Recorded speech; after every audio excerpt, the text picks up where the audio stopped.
Hi friends, welcome back to my YouTube channel. അപ്പോൾ എൻ്റെ വീട്ടിൽ ഓണം ഒരുക്കത്തിൻ്റെ പാർട്ട് 2 വീഡിയോ ഇതാണ്. പാർട്ട് 1 കാണാത്തവരുണ്ടെങ്കിൽ എൻ്റെ ചാനലിൽ ഒന്ന് കയറി നോക്കാം കേട്ടോ. ഞാൻ അപ്ലോഡ് ചെയ്തിട്ടുണ്ട്.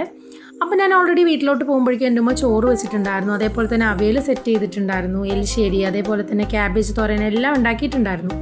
പിന്നെ എൻ്റെ മാമി ബീട്രൂട്ട് പച്ചടി ഉണ്ടാക്കിക്കൊണ്ടിരിക്കുകയാണ് കേട്ടോ. അപ്പോൾ ഞാൻ എന്ത് വിചാരിച്ചു, ഞാനെന്നാൽ കൂട്ടുകറിയും പൈനാപ്പിൾ പുളിശ്ശേരിയും ഓലനും ഉണ്ടാക്കാമെന്ന്. ഓൾറെഡി ഞാൻ ഇഞ്ചിപ്പുളി ഇന്നലെ ഇട്ട് വെച്ചിട്ടുണ്ടായിരുന്നു. അപ്പോൾ അതിനായിട്ട് ഞാൻ ഓരോ ഇൻഗ്രീഡിയൻസൊക്കെ ആയിട്ട് ഞാൻ സെറ്റ് ചെയ്ത് വെച്ചു.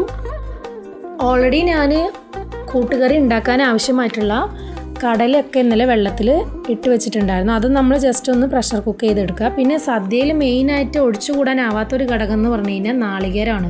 എല്ലാ കറികളിലും ഇത് നിർബന്ധമായിട്ടും വേണമല്ലേ.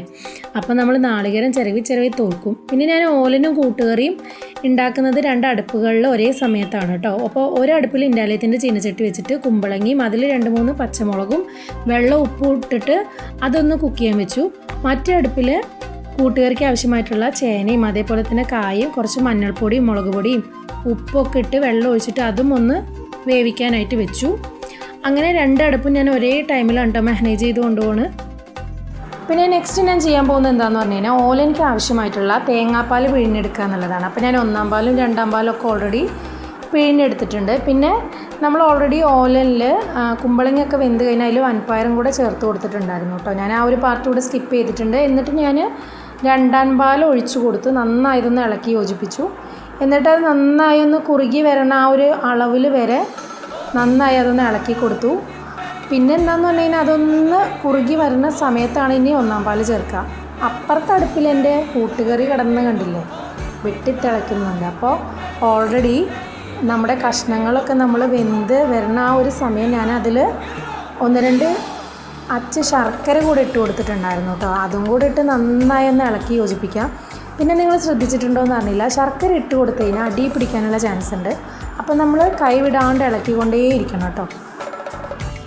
അപ്പോൾ അതിന് ശേഷം നമ്മൾ ഓൾറെഡി കുക്ക് ചെയ്ത് കടല വെച്ചിട്ടുണ്ട്, അതും കൂടെ അതിലോട്ട് ഇട്ട് കൊടുക്കുക.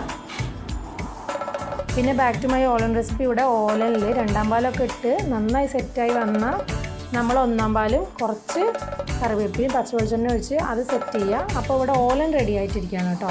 ഇനി നമ്മുടെ കൂട്ടുകറി എന്തായി നോക്കാം അല്ലേ. അപ്പോൾ ഇവിടെ കൂട്ടുകറിക്ക് ഞാൻ കടലൊക്കെ ഇട്ട ശേഷം അതൊന്ന് സെറ്റായി വന്നു എന്ന് ഉറപ്പായി കഴിഞ്ഞാൽ നമ്മൾ തേങ്ങയുടെ മിക്സിൽ നല്ല ജീരകമൊക്കെ ഇട്ടിട്ട് ഞാനിതിലൊട്ടും വെള്ളം ചേർക്കാണ്ട് അരച്ചതാണ് കേട്ടോ. അത് ജസ്റ്റ് ഇതിലിട്ട് കൊടുത്ത് നന്നായി ഒന്ന് ഇളക്കി യോജിപ്പിക്കുക. അത് ഒരു 5 മിനിറ്റ് ഒന്നുകൂടെ ഒന്ന് കുക്കായ ശേഷം നമ്മളിതിൽ എണ്ണയിൽ നമ്മൾ താളിച്ചിടില്ലേ, അത് ചെയ്യുക. അപ്പോൾ നമ്മുടെ കൂട്ടുകറി ഇവിടെ സെറ്റായിട്ടുണ്ട്. ഇനി അടുത്ത പാർട്ടിൽ ഞാൻ ഡീറ്റെയിൽ ആയിട്ട് അടുത്ത വീഡിയോ ആയിട്ട് വരാം കേട്ടോ. അപ്പോൾ ബൈ.